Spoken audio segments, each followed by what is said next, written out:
Assalamualaikum warahmatullahi wabarakatuh. Saya Dr. Rahayu. Terima kasih sudah kembali mendengarkan podcast ini.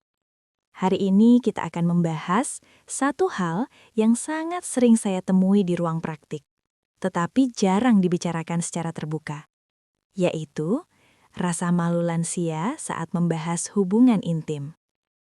Banyak pasien usia 60 plus berkata dengan suara pelan, "Dok, sebenarnya saya malu membicarakan ini." Padahal, yang ingin dibahas adalah kesehatan, bukan hal yang tidak pantas. Hari ini saya ingin menemani Anda memahami mengapa rasa malu itu muncul, apa dampaknya, dan bagaimana cara menyikapinya dengan lebih sehat. Fenomena rasa malu pada lansia. Rasa malu pada lansia bukan hal aneh, justru sangat umum. Sebagian besar lansia dibesarkan di lingkungan yang tidak pernah membahas seks. Diajarkan bahwa topik ini tabu dan sering dikaitkan dengan dosa atau ketidaksopanan. Akibatnya, ketika tubuh berubah, ketika muncul keluhan, mereka memilih diam. Sebagai dokter, saya melihat banyak lansia yang menahan nyeri, menahan ketidaknyamanan, bahkan menahan kesepian, hanya karena satu hal: malu berbicara.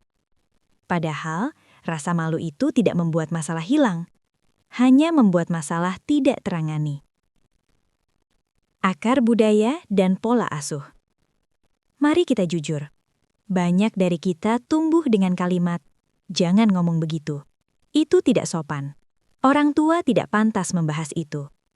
Pesan ini tertanam kuat sejak kecil. Akibatnya, saat lansia mengalami penurunan gairah, nyeri, perubahan fungsi tubuh, otak mereka langsung berkata, "Ini tidak boleh dibicarakan." Padahal secara medis, semua perubahan itu normal dan bisa dijelaskan. Budaya membentuk rasa malu, tetapi pengetahuan bisa membebaskan.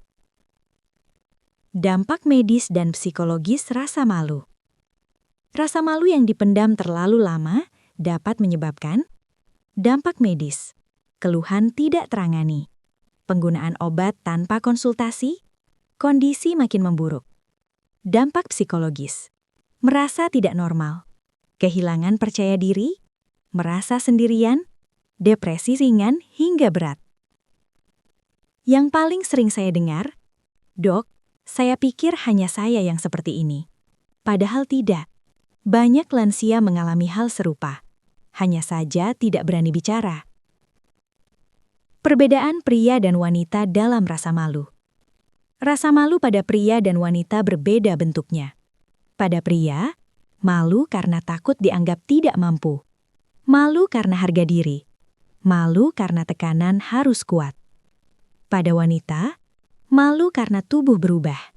Malu karena merasa tidak menarik. Malu karena takut dianggap berlebihan.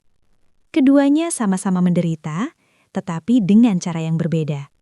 Dan keduanya sama-sama berhak mendapatkan penjelasan dan dukungan. Cara sehat mengatasi rasa malu. Saya ingin berbagi beberapa langkah sederhana. Sadari bahwa ini masalah kesehatan, bukan aib, bukan dosa. Mulai dari satu orang yang aman, bisa dokter, pasangan, atau tenaga kesehatan. Gunakan bahasa sederhana, tidak perlu istilah rumit. Berani bertanya walau pelan. Keberanian tidak selalu keras. Terima bahwa tubuh berubah, dan itu tidak mengurangi nilai diri. Malu tidak perlu dilawan, cukup dipahami dan dilembutkan. Penutup dan pesan dokter. Saya ingin menutup episode ini dengan pesan penting. Jika Anda merasa malu membahas hubungan intim, itu bukan kelemahan. Itu tanda bahwa Anda dibesarkan dengan nilai kesopanan yang kuat. Namun ingat, menjaga kesehatan tidak pernah tidak sopan. Tubuh Anda layak dirawat. Perasaan Anda layak didengar.